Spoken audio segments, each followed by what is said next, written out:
애청자 여러분 안녕하셨습니까? 오늘은 스가랴서 강해 29번째 시간입니다. 스가랴서 7장 13절로 14절 말씀을 제가 먼저 봉독해 드리겠습니다. 그러므로 이러한 일이 있으니 그가 외쳐도 그들이 들으려 하지 않았던 것 같이 그들이 그렇게 외쳐도 내가 들으려 하지 아니하겠노라. 만군의 주가 말하노라.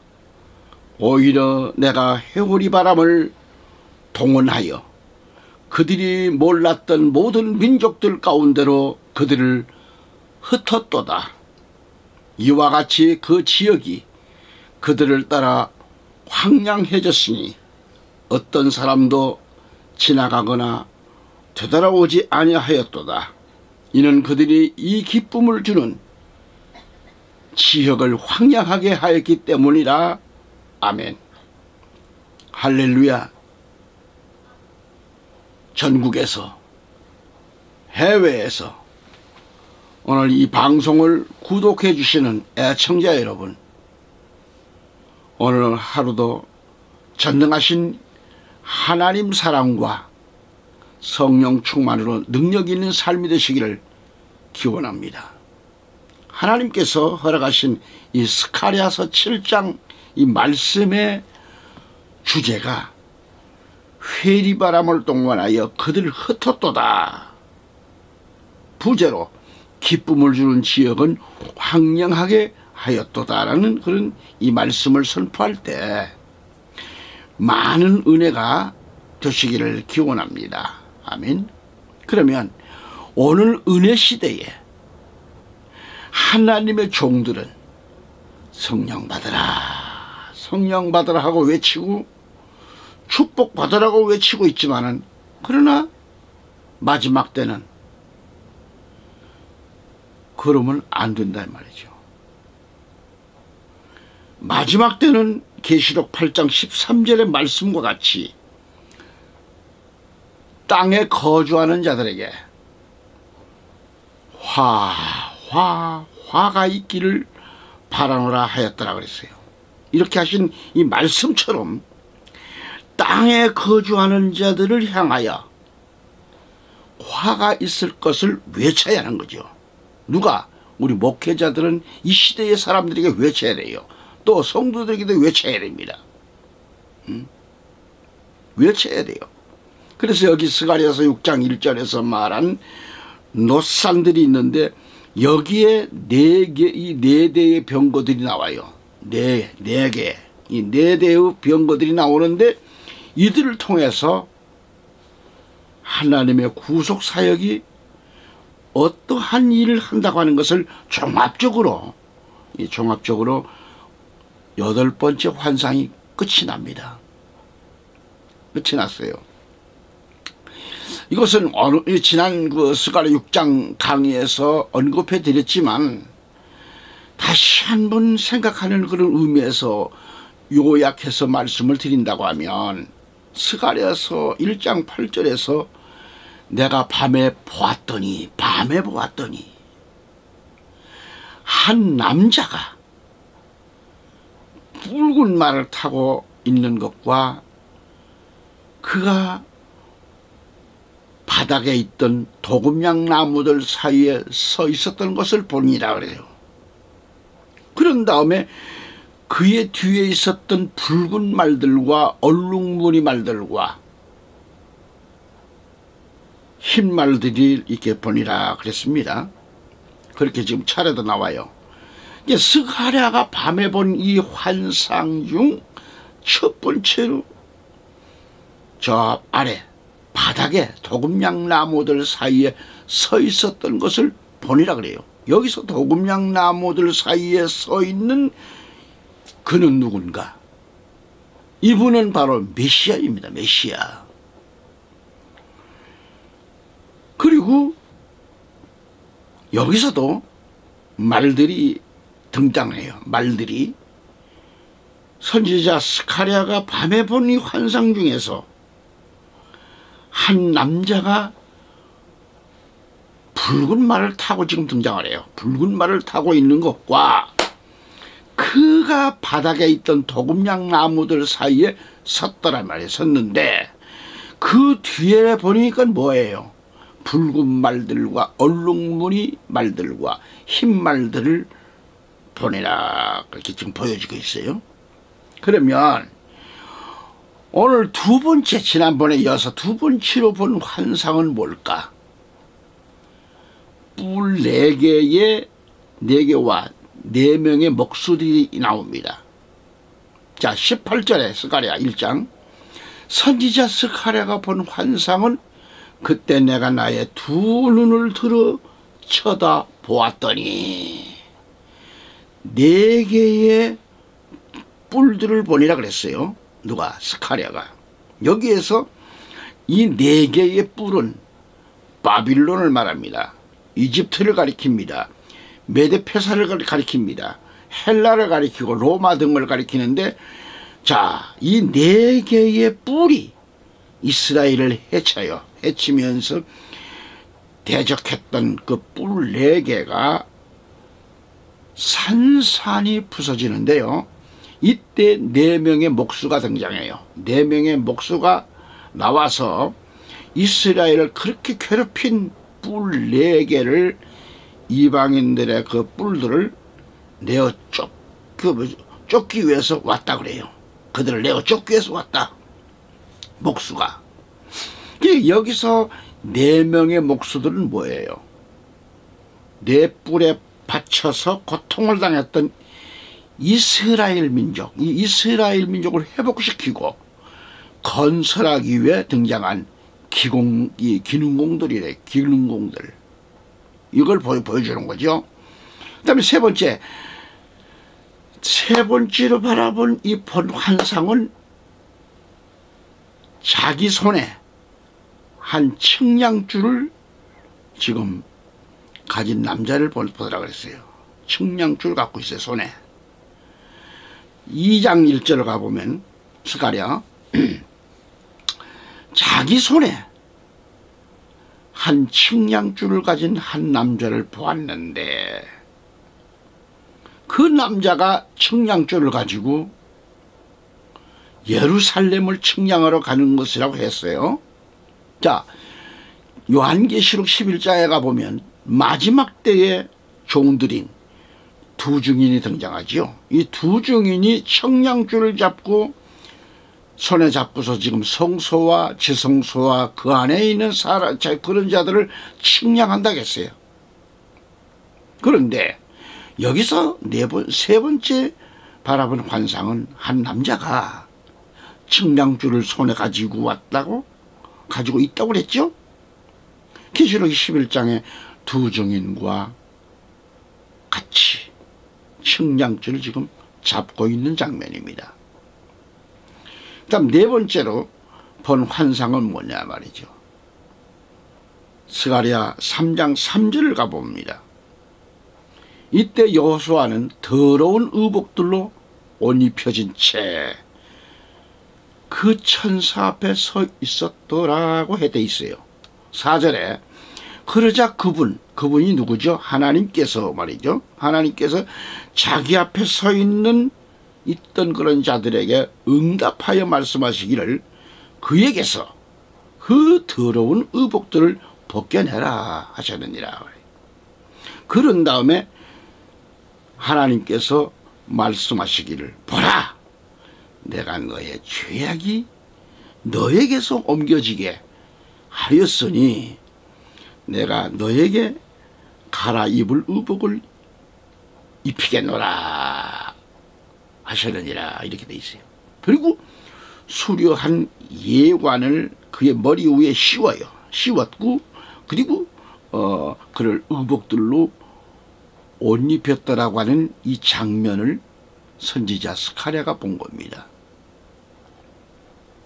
사실 여기에 스가랴 3장 3절로 4절에서 여호수아가 더러운 지금 의복들로 옷 입혀진 채, 자, 그 천사 앞에 서 있었다고 했는데 더러운 의복들은 수치와 비난거리가 되는 것으로 심각한 죄의 상태를 나타내주는 얘기입니다. 이 말씀이 이사야 64장 6절에 나와 있죠.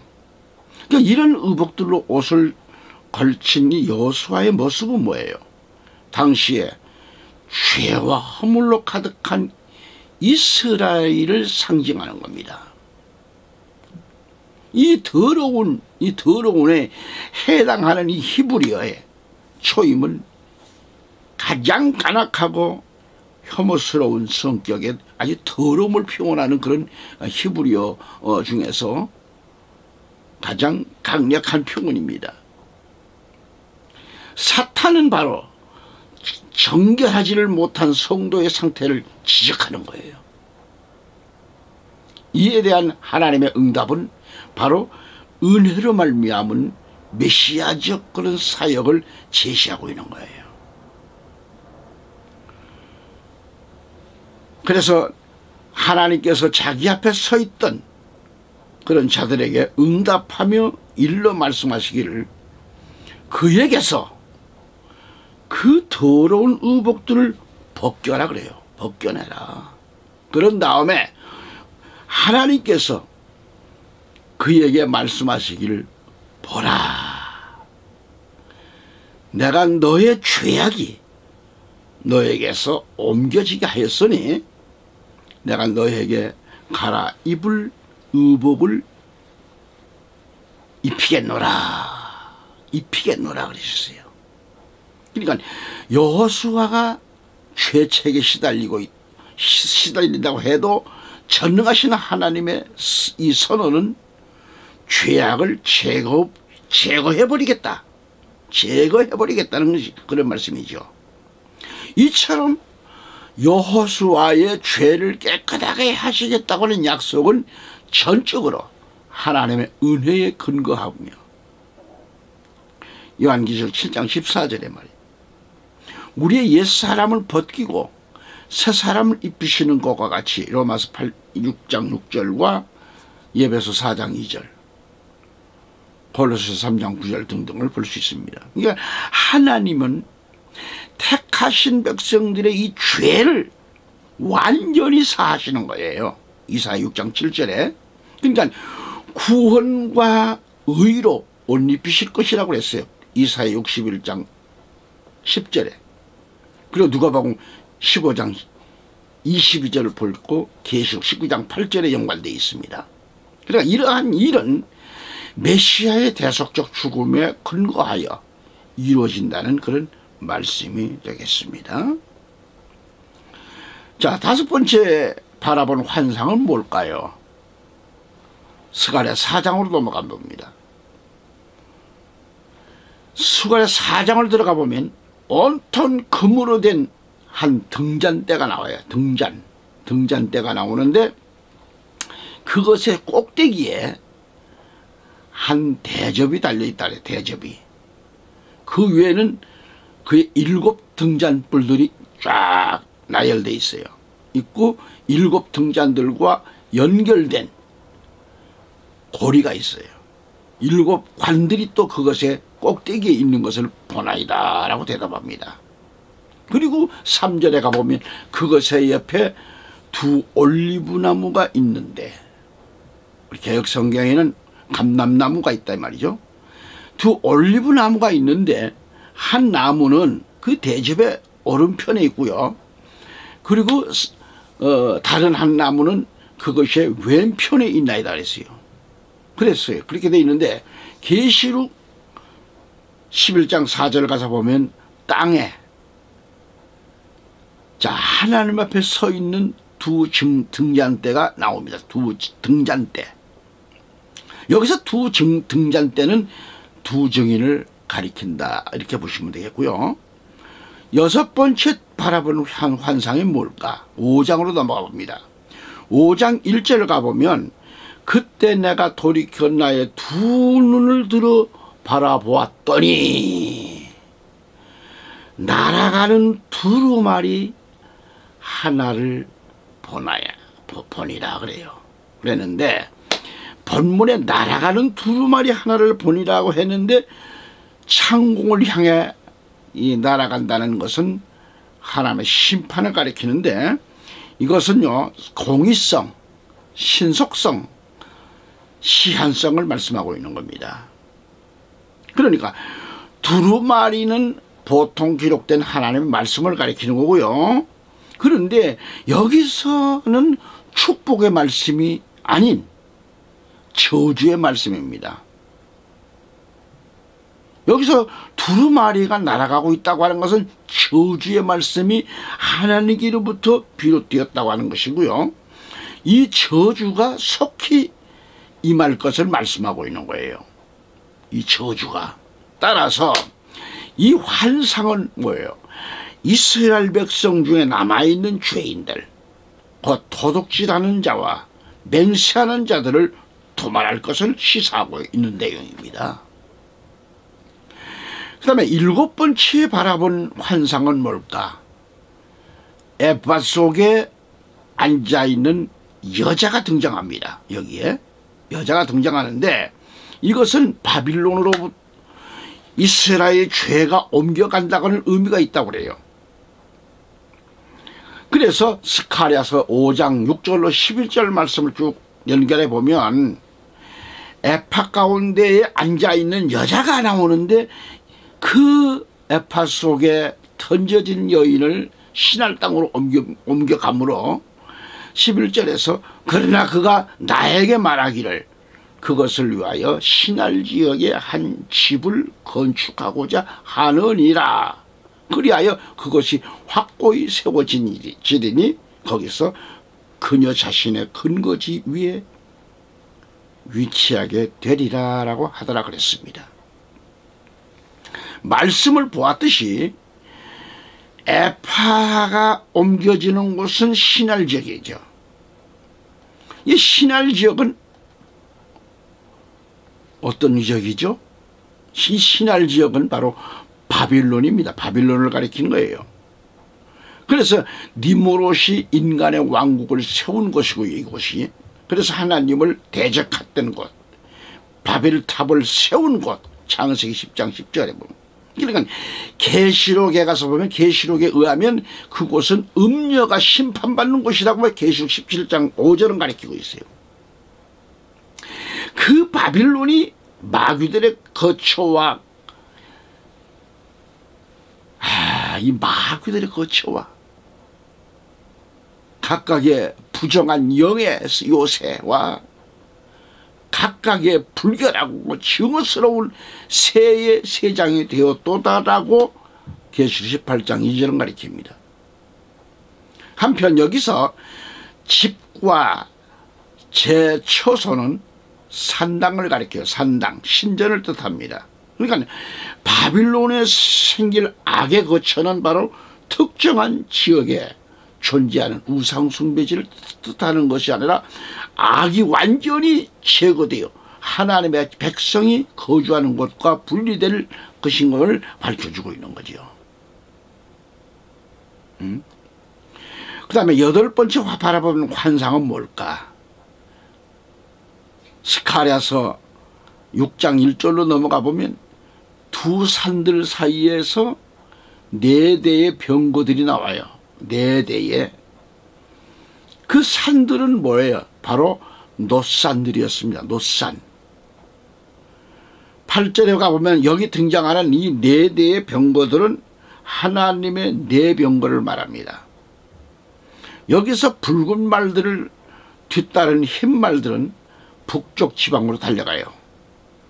그리고 6장 8절에 가보면 그때 그가 내 위에서 외치셨고 나에게 일러 말씀하시기를 보라. 북쪽 지방으로 향해 가는 이것들이 북쪽 지방에서 나의 영을 진정시켰느니라 이렇게 말씀이 나와요. 자, 여기서 그러면 뭐예요? 이것들이, 이 병거들이 북쪽 지방에서 나의 영을 진정시켰다? 자, 여기서 나의 영을 진정시켰다고 하는 것은 뭐예요? 하나님의 마음을 만족해 드렸다, 그런 뜻입니다. 이것은 우리 믿는 성도 택자들에게도 구원의 날이요, 승리의 날이에요. 우리 하나님은 죄를 심판하시고 의인을 구원하시는 것이 하나님의 공의입니다. 이것이 하나님의 마음을 영으로 생각합니다. 영을 진정시켰다고 하는 그런 말씀이죠. 다시 말하면 만족해 드렸다는 것이죠. 불택자가 예수를 십자가에 못 박아 죽이지만은 그 십자가에서 죽으심으로 죄인들을 대속하고 택자를 구원하는 것이 하나님의 구원 목적이기 때문에 하나님이 이것을 만족해 여기신다는 겁니다. 그래서 결국 이 세상의 역사는 택자 구원의 역사요, 택자를 구원하시기 위하여 세상에 지금 있는 것이지 불택자를 위해서 있는 것이 아니라는 점을 믿으시기 바랍니다. 노아 시대에 방주가 완성이 될 때까지는 택자를 위하여 기다려 주셨어요. 택자들을 위해서 물심판을 보류하신 것이 아니었습니다. 지금도 하나님께서 이 세상에 불심판을 내리지 않으시는 것은 택자 구원의 수를 채우시기 위해서 세상에 있는 거예요. 지금 하나님의 택한 백성들의 수가 다 차지 못했기 때문에 이 땅의 심판이 연기되고 있다는 것을 우리는 알아야 돼요. 그러므로 우리는 하나님의 영을 쉬게 해드리는 그런, 진정시켜드리는 그런 십자가의 병거들이 되어야 합니다. 할렐루야. 자, 스가랴 7장 12절로 넘어가 보면 진정 그들은 율법과 만군의 주가 이전 예언자들을 통해서 자신의 영으로 보낸 말씀들을 듣지 않으려고 자신들의 마음을 금강석같이 만들어뒀다 그랬어요. 그러므로 만군의 주로부터, 하나님으로부터 큰 진노가 임하였다라고 하셨는데, 지난 시간에도 이 말씀을 언급한 바가 있지만 다시 스가랴 7장 12절을 보면 개역성경에 이렇게 말씀합니다. 그 마음을 금강석 같게 하여, 그렇게 했는데 표준성경은 자신들의 마음을 금강석같이 만들었도다라고 번역이 되어 있습니다. 그래서 여기 금강석은 히브리 원어에 보면은 샤미르라고 그래요. 이 샤미르는 무슨 얘기냐, 아주 견고한 돌이라 그런 뜻이죠. 그런 뜻입니다. 견고한 돌, 샤미르. 자, 극단적인 이런 그런 완고함을 상징적으로 나타내고 있는 말씀인데, 또한 히브리 개념상 마음, 이 마음을 뭐라고요? 레부.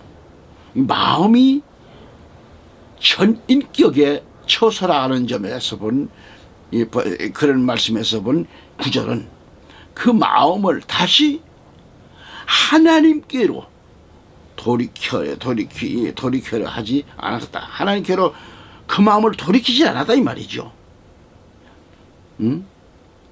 그런 이전 선조들의 그런 그 전인적인 그런 완악성을 지적한 말씀인데요. 에스겔 3장 9절에 그 마음을 금강석 같게 하여서, 금강석, 샤메르, 이 금강석은 바로 아주 견고한 돌, 그런 뜻으로서 극단적인 완고함을 상징적으로 지금 말하고 있는 겁니다. 또한 히브리 개념상 마음, 이 내부가 있는, 내부는 전인격에 처소라는 점에서 이 말은 그 마음을 다시 하나님께로 돌이키려 하지 않았던 이전 선조들의 전인적인 그런 완악성을 지적하고 있는 에스겔서 3장 9절 말씀처럼 말이죠. 그리고 율법과 이전 선지자를 통하여 자기 영으로 보내신 말씀을 듣지 않았다라는 겁니다. 12절을 보면 영으로 그래요. 영으로. 베루어라 그래요. 영으로. 곧 성령으로 그런 뜻입니다. 베루어. 그러니까 여기서는 이스라엘 백성들이 기본적으로 주어진 율법 정신을 파기했을 뿐만 아니라 선지자들을 통해 주어지는 심판의 메시지까지 무시하고 거역했음을 나타내는 거죠. 느헤미야 9장 26절로 29절을 보면은 그 말씀이 잘 대변해주고 있습니다. 말씀을 보면 그럼에도 불구하고 그래요. 그럼에도 불구하고 그들은 불순종하였고 주를 대적하여 여호와 하나님을 대적하지요. 대적해서 반역하였다. 그러면서 주의 율법을 그들의 등 뒤로 던졌다. 그리고 그들을 주께로 돌이키게 하려고 그들을 대적하여 증언한 하나님의 예언자들을 죽이는 겁니다. 살해했다고 그랬어요. 그들이 크나큰 도발을 일으켰나이다 그래요. 27절에 보면은 그러므로 주께서 그들의 원수들의 손 안에 그들을 넘기셨으니 그 원수들이 그들을 핍박하였나이다 라고. 그리고 그들의 곤경의 때에 그들이 주께 부르짖을 때면은 주께서 하늘에서부터 그들에게 경청하셨나이다. 그리고 주께서는 주의 수많은 자비들에 따라 그들에게 구원자들을 주셨으니 그 구원자들이 그들의 원수들의 손에서 그들을 구원하셨나이다. 28절에 그러나 그들이 안식을 얻은 후에 그들은 주 앞에서 다시 악을 행하였나이다. 그러므로 주께서 그들의 원수들의 손 안에 그들을 버려두셨사오니 그렇게 하여 저들이 그들을 위해 통치권을 가졌나이다. 그럼에도 그들이 되돌아와서 주께 부르짖었을 때 주께서는 하늘로부터 그들의 말을 들으셨나이다. 그리하여 주께서는 주의 자비들에 따라 여러 번 그들을 구출하셨나이다. 29절에 가보면 그리고 주께서 그들을 다시 주의 율법으로 데려오시려고 그들을 대적하여 증언하셨나이다. 그럼에도 그들이 교만하게 처신하였고 주의 명령들에 들으려고 하지 않았고 오히려 주의 공의로운 법규들을 대적하는 겁니다. 대적하여 죄를 지었다고 그랬어요. 만일 어떤 사람이 공의로운 그런 법규들을 행한다면 그는 그것들 가운데서 살 것이니라 그래요. 그러니까 어깨를 빼며 그대로 고개를 꼿꼿하게 세우고 들이려 하지 않았다. 얼마나 강팍하고 그런지 말이죠. 그래서 그들의 행위를 바라보면 불순종하고 하나님을 거역하고 하나님의 말씀을 등 뒤로 던져버렸고 또 선지자들을 죽이고 오늘날로 목회자들을 죽여요. 그래서 그들은 하나님을 크게 경노하게 만들었어요. 경노케 했다. 그들이 저지른 죄로 하나님은 그들의 원수들의 손에 넘겨버립니다. 그래서 그들의 원수들이 그들을 가만둘 리가 없지요. 여기서 괴롭혔다고 그랬어요. 그러니까 그 원수들의 고난에 못 이겨 그들이 하나님을 부르짖고 찾을 때에 하나님은 하늘에서 들으시고 그들을 원수들의 손에서 구원해 주시더라는 거죠. 응? 오늘날 교회 안에서 보면 어떻습니까? 아멘 잘해요. 할렐루야 잘해요. 성전문 나가면 뭐예요? 조금 전에 그 사람이 아니잖아요. 아멘을 모르잖아요. 은혜 받은 거 등 뒤로 던졌잖아요. 올바른 신앙관들이 있어요 지금. 말씀을 들을 때는 양 같은데 말씀 듣고 나가면 아니어야. 나 아니야. 이스라엘 백성들 꼴이 지금 그 모양 아닙니까? 느헤미야 9장 28절에 보면 그러나 그래 그러나 그들이 안식을 얻은 후에 그들은 하나님 앞에서 다시 악을 행했어요. 안식을 얻어놓고는 하나님 앞에서 다시 악을 저질렀다 이 말이에요. 이게 오늘날 교인들 잘 생각해야 돼요. 그러므로 하나님께서 그들의 원수들의 손 안에 그들을 오늘날로 말하면 저 악한 괴뢰도 저 북한의 손에 넘겨버릴 수도 있다 이 말이에요. 넘겨버린 것 같다는 얘기예요. 우리나라 지금 어떻게 지금 돌아가고 있습니까? 응?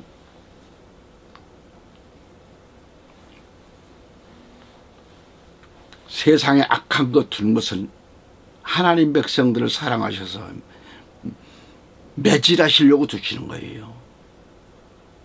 구약서부터 내려 보면은 악한 자들을 항상 해초리로 사용하십니다. 때로는 400년 동안 얻어 터지고 그렇게 끌려가서 얻어 터지고 나서 나중에 하나님 앞에 와요. 하나님이 또 구원해 주세요.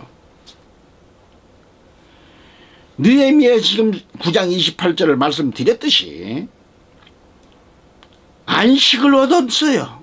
안식을 얻으면서 주일날 교회에 왔어요. 근데 그들은 하나님 앞에서 다시 악을 행하더라니까요. 교회 못 만나가면 악을 행해요. 그러면 하나님께서 그들의 원수들을 그 원수들의 손 안에 그들을 버렸다는 거예요. 버렸다. 그렇게 해서 저들이 뭐예요? 그들 위에 통치권을 가졌다 그랬어요. 그럼에도 그들이 되돌아와서 하나님께 부르짖을 때 하나님께서는 하늘로부터 그들의 말을 또 들어주셔요. 얻어 터지고 와서 하나님 부르짖어요. 아이가 말 안 들어서 얻어 터지고 나면 엄마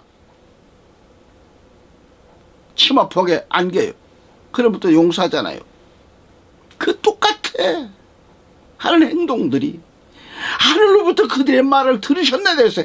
그래서 하나님께서는 하나님의 이 자비들에 따라서 여러 번 그들을 구출하셨다고 그래서 구출하였다고 해요. 오냐. 그런데도 이번에도 말이죠.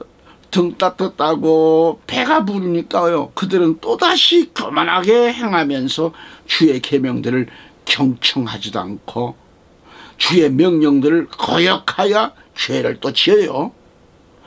그러면서 얼마나 또 타락했는지 어깨에 힘을 밀려도 다 주고 목을 곱게 했다 그랬어요. 그래서 하나님 말씀을 안 들어요. 얼마나 교만하고 악해졌는지. 조금 전까지만 해도 주여 했던 사람들이에요. 다시 스가랴서 6장 13, 14절을 가서 읽어보면 그러므로 이러한 일이 있으니 그가 외쳐도 그들이 들여 하나님의 말씀을 들으려 하지 않아요. 외쳐도 들으려 하지 않았던 것 같이 그들이 그렇게 외쳐도 내가 들으려 하지 않아. 이제는 너희들이 외친다도 내가 안 듣겠다. 하나님이 안 들어요. 그래 만군의 조가 말하노라. 오히려 내가 회오리 바람을 동원시켜가지고 그들이 몰랐던 모든 민족들 가운데는 너희들 디아스포라로 그냥 흩어버린다는 거죠. 이와 같이 그 지역이 그들을 따라 황폐해졌으니까 어떤 사람도 그 지역을 돌아보는 지나가는 자도 없어요. 너무너무 황폐돼서 되돌아보지 않았습니다. 이게 뭐예요? 그들이 그 기쁨을 주는 지역을 황량하게 만드는 것이 내가 했어요. 내가 하나님께서 그렇게 자비를 베풀어 주심에도 불구하고 내가 완악하게 돼서 내가 죄를 짓고 내가 망하는, 국가가 망하는 것도 내 죄예요. 내 죄. 가정이 망하는 것도 내가 그렇게 저지른, 심는 대로 거두는 결과를 내가 매를 자초하고 있는 겁니다. 하나님 바로 믿지 못하는 상태가 매를 자초하는 거예요. 그들에게 무서운 토네이도와 같은 회오리 바람으로 모든 민족 가운데로 흩어버렸다고 하는 거예요. 여기서 회오리 바람은 하나님의 격렬한 심판의 도구로 쓰인 그런 이방 나라들의 잔혹한 그런 침략을 가리키고 있습니다. 에레미야 4장 13절 보면 말이죠. 그리고 알지 못하는 모든 민족 가운데를 흩어버렸다고 하는 이 말씀은 세계 민족들 각 나라로 흩어버림을 받은 이스라엘은 마치 디아스포라가 되고 말았단 말이죠. 큰 진노가 나왔다 그랬어요. 본 구절은 13, 14절과 함께 이스라엘의 불순종과 교만에 대한 결과로 시행됐던 이 심판적 징벌을 제3 주지시키려고 있다 이 말이죠. 에레미야 7장 31절에 보면. 그러니까 율법과 옛 선지자를 통하여 전한 말, 이 본문의 말씀에서 영으로 베로라고 그랬죠. 아까 베로라고 그랬는데 곧 성령으로라는 그런 말 뜻인데, 그러므로 여기서는 이스라엘 백성들이 기본적으로 주어진 율법 정신을 파괴했을 뿐만 아니라 선지자를 통해 주어지는 심판의 메시지까지도 무시하고 거역했음을 나타냅니다. 느헤미야 9장 26절 29절에 말이죠. 그러니까 큰 진노가 나왔다 그래요. 큰 진노가. 그래서 13, 14절을 다시 보면은 그게 보니까 이스라엘의 불순종과 이 교만에 대한 이 결과로 시행됐던 심판적 징벌을 제3 주지시키고 있음을 봅니다. 오늘 본문 스가랴 7장 13절에 그러므로 이러한 일이 있으니 그가 외쳐도 그들이 들으려 하지 않았던 것 같이 그들이 외쳐도 그렇게 외쳐도 내가 들으려 하지 아니하겠노라. 만군의 주가 말하노라 하셨어요. 스가랴 7장 14절에 오히려 내가 회오리 바람을 동원하여 그들이 몰랐던 모든 민족들 가운데로 그들을 흩었도다. 이와 같이 그 지역이 그들을 따라 황량해졌으니 어떤 사람도 지나가거나 되돌아오지 아니하였도다. 이는 그들이 이 기쁨을 주는 지역을 황량하게 만들었다고 하는 것입니다. 한편 그들이 몰랐던 모든 민족들 가운데로 그들을 흩었다고 해서 흩었다 해서 모든 민족들은 1차적으로 바빌론과 이집트를 지칭하고 있는데요. 2차적으로는 모든 민족들이라는 말이 암시하듯 미래에 있을 광범위한 이스라엘의 디아스포라를 예시하는 것으로 볼 수가 있습니다. 따라서 바로 그 지역이 그들을 따라 황량했기 때문에 어떤 사람도 없고 지나가는 사람도 없었다고 그래요. 이렇게 이스라엘의 포로됨과 흩어짐이 하나님과의 언약에 대한 불순종의 결과였다고 하는 것을 성경은 명시하고 있습니다. 신명기 28장 36절 37절 그 다음에 64절로 68절까지 내용을 함축할 수 있습니다. 그러니까 이러한 이스라엘 지역의 황폐함 또는 불순종의 결과, 이 결과 중에 하나인데 신명기 28장 41절 말씀을 쭉 볼 수가 있는데, 그래서 여기서 오고 가는 사람이 없었다라고 하는 말은 사람이 다닐 수 없을 정도로 처참하게 처절하게 황량해졌기 때문에 이처럼 파괴된 모습에 대한 히브리어의 관용적 표현입니다. 또한 이 말은 내용은 다르지만 9장 8절에서 전반부 1절로 8장까지와 후반부 9장에서 14장까지의 그 통일성을 제시하는 내적 증거가 되고 있어요.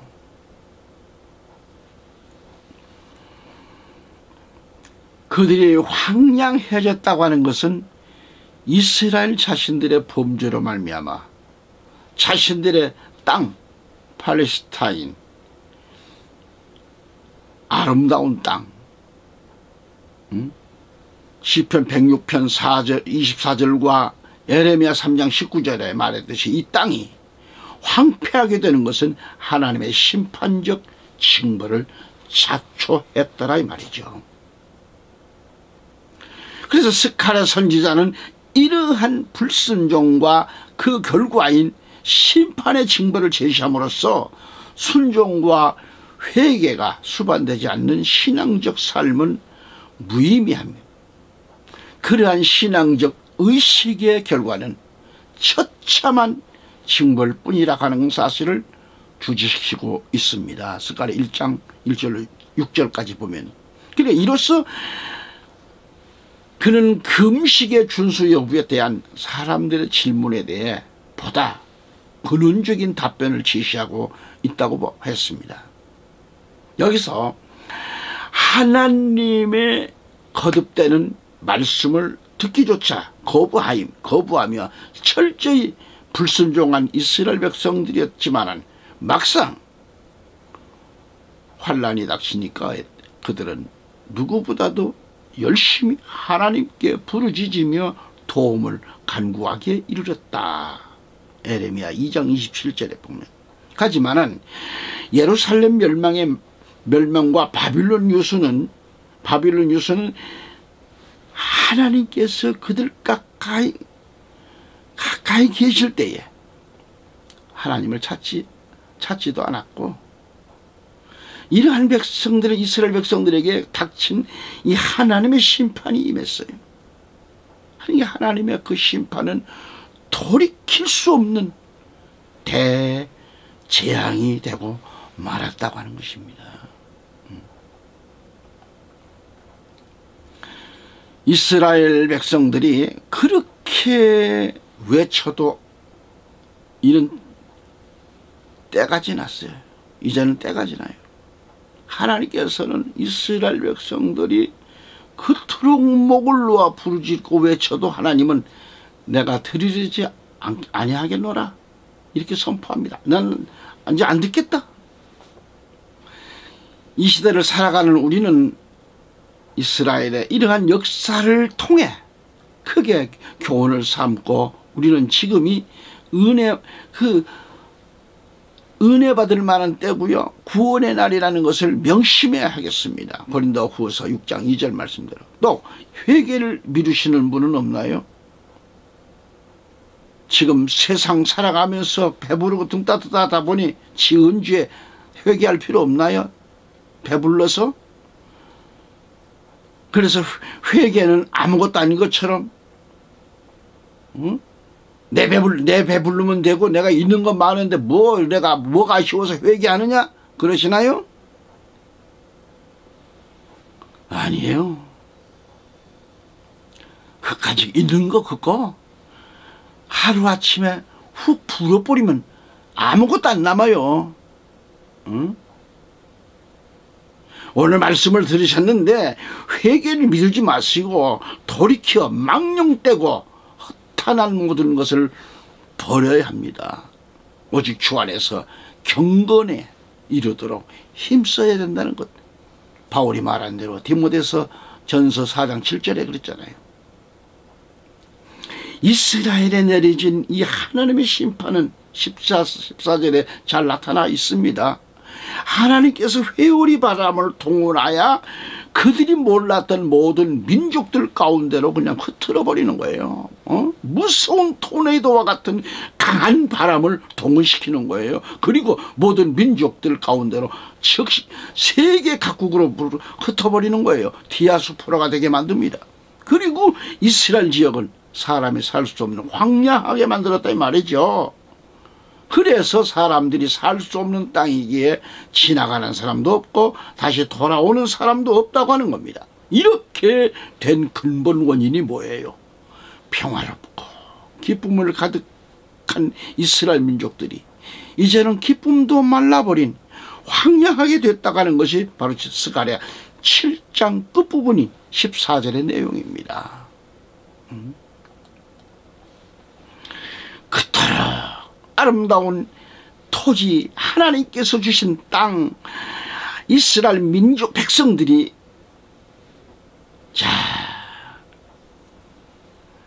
여러분 히브리 원문에 에레츠 헵다라는 말이 나와요. 이건 뭐예요? 이 말은 기쁨의 땅, 선택의 땅, 소망의 땅이었던 이 가나안을 그 땅을 가리켜 낙토라고 했어요. 낙토. 하나님께서 주신 축복의 땅을 그들 민족을 세계로 회오리 바람을 동원하여 흩어버리는 그들이 거주했던 땅도 다 황량해졌고 사람이 살지 못한 땅으로 황량하게 되었다고 했습니다. 애청자 여러분, 오늘 이 말씀을 듣고 계시나요? 하나님의 말씀에서